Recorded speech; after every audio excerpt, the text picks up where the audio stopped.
C'était le premier voyage apprenant qu'organisait l'ITMD.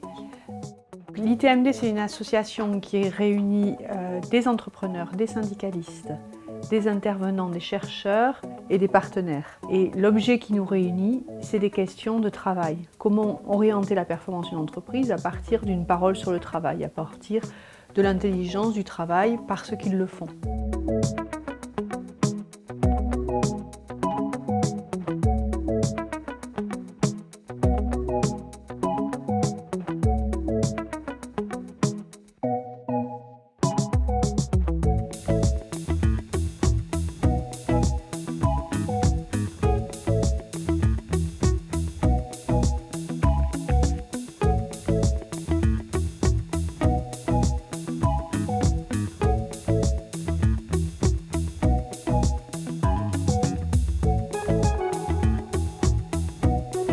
On a choisi Cherbourg pour le voyage apprenant parce qu'il y a une collaboration historique et assez remarquable entre un industriel, qui est Naval Group, et un organisme de formation, qui est l'AFPA, formation de professionnels, vraiment d'adultes professionnels. Donc on est sur un dispositif épatant, en tout cas pour ce que l'on expérimente.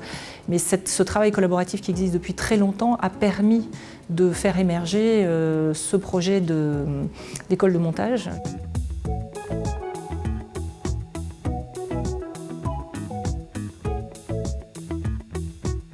Un travail d'architecture, c'est comme n'importe quel architecte. Quand on doit créer un objet, comme un dispositif de formation, on a un ensemble de données d'entrée que l'on doit intégrer. Donc j'ai cité les principales. Il y a des données très techniques et des données humaines. La demande qui m'a été formulée, c'est de voir comment on prend en compte l'apprenant dès la conception d'un système de formation. Parce que souvent, l'apprenant, on le considère au dernier stade, avec le formateur, les relations, comment améliorer la relation formateur-stagiaire et autres. Mais si l'environnement n'a pas été forcément bien conçu, eh bien, on s'aperçoit des limites.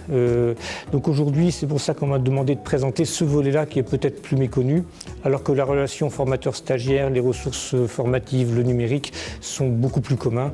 Et c'est l'aspect singulier que j'ai souhaité présenter aujourd'hui du métier d'architecte de formation. Aujourd'hui, par nature, le travail n'est pas apprenant. On travaille, c'est pour produire. Mais aujourd'hui, on s'est aperçu qu'on peut allier les deux parce que lorsque l'on travaille, on progresse, les compétences se développent. Il y a un ensemble de transactions qui s'opèrent entre les personnes et les individus. Et c'est cet apprentissage qu'on essaie de caractériser, d'améliorer. Et en final, en formalisant le travail apprenant, on aide les personnes à mieux comprendre ce qu'elles font tous les jours au travail, on aide à donner du sens et on les aide aussi à se projeter dans un avenir professionnel.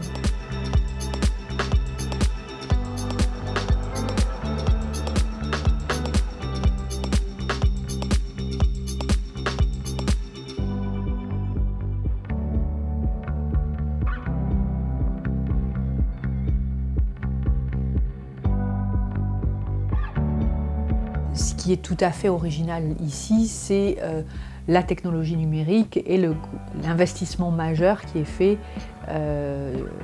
sur cette proposition de virtualisation de la production. Donc c'était ça qui nous intéressait particulièrement, puisque jusqu'à présent, c'est pas un instrumentarium qu'on avait exploré avec les autres entreprises avec lesquelles on avait pu travailler.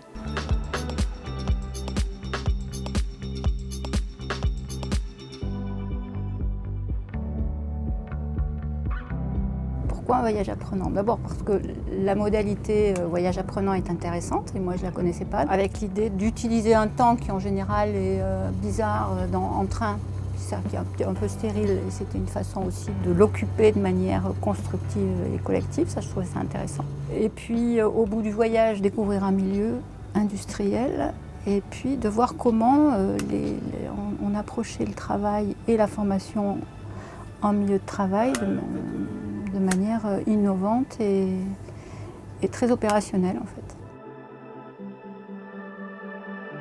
Déjà le fait de faire le voyage avec des gens qui sont de milieux et d'horizons différents, déjà c'était apprenant. Le partage de l'expérience était apprenant. La méthode de l'architecte de formation, ce métier que je ne connaissais pas, a été une méthode qui expliquait, je trouve intéressante, que déployé au sein de Naval Group, ça semble produire des résultats.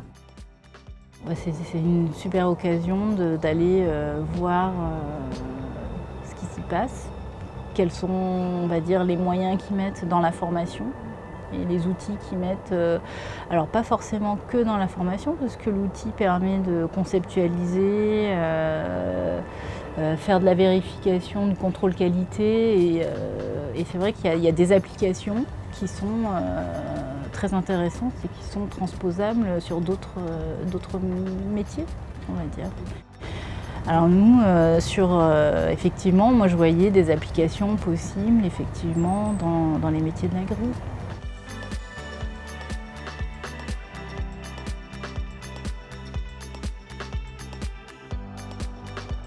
J'ai beaucoup travaillé dans des cercles de réflexion et ce qu'on retient quelques années après, souvent c'est les visites, c'est le terrain qu'on a vu. Tous les discours, souvent on les oublie, c'est un tort. Ou alors il y a quelqu'un qui nous a touchés, c'est un petit mot, un mot-clé. Moi ce que j'espère, c'est que les personnes qui ont participé à ce voyage puissent faire le lien avec leur propre quotidien, leurs propres expériences et qu'elles puissent s'enrichir de ce qu'elles ont vu aujourd'hui. Et si je peux apporter une modeste pierre en ayant poser des questionnements peut-être, c'est peut-être pas forcément des solutions. Je ne suis pas un homme de solutions, je suis un homme qui aime bien poser des problématiques, présenter les réponses que l'on a trouvées et j'espère qu'on pourra les aider aussi à progresser eux-mêmes comme des apprenants.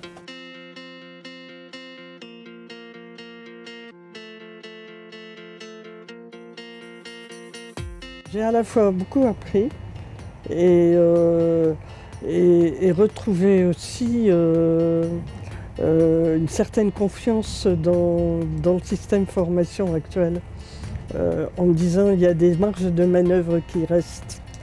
Voilà. Parce que ce qui nous réunit tous ici, c'est la notion de transmission, d'apprentissage, de compréhension, de comment on construit un collectif, comment on le fait perdurer, comment on fait en sorte qu'il ne se fasse pas au détriment d'autres. Donc à travers des échanges, on a pu voir ça et c'est vrai que là, les visites qu'on a pu faire ou les interventions de l'AFPA à ce niveau-là, en tout cas moi, m'ont nourri d'approches différentes, de possibilités, d'illustrations aussi. Parce que moi je me rends compte en tant que manager et dirigeant d'entreprise que pour amener les gens à s'épanouir, il faut aussi les faire rêver. En fait, il faut un peu inventer notre monde de demain. Chercher une issue par le haut, dans la collaboration, dans l'intelligence collective, etc. Ça ne peut pas se faire autrement qu'en dédiant de temps en temps un temps, comme on l'a fait, parce que c'est ça qui agite un peu les neurones, et c'est ça qui fait qu'ensuite, chacun rentrant dans son organisation professionnelle peut, par petites bribes, un petit peu tous les jours, insuffler, mettre le pied dans la porte, comme on dit, quoi, en fait. Donc si j'avais à le conseiller à des gens, je dirais j'emmènerais aujourd'hui quelques-uns de mes parties prenantes et quelques-uns de mes fournisseurs et quelques-uns de mes clients. Ouais. Moi je le conseillerais à toutes les personnes tous les managers, tous les dirigeants d'entreprise. Moi je dirais chez nous, en tout cas, aux formateurs et aux ingénieurs, ça c'est clair, parce que une expérience pour soi de formation, c'est toujours, en plus quand on travaille dans le milieu de la formation, c'est indispensable. Je dirais que tout professionnel gagne à partir en voyage apprenant. C'est un déplacement, tout voyage est vecteur de parfaire, de s'interroger en tout cas sur son identité. Et c'est aussi valable dans un contexte professionnel pour ce qui concerne un voyage apprenant. C'est vraiment très inspirant que d'aller voir ailleurs, et d'aller voir ailleurs avec d'autres.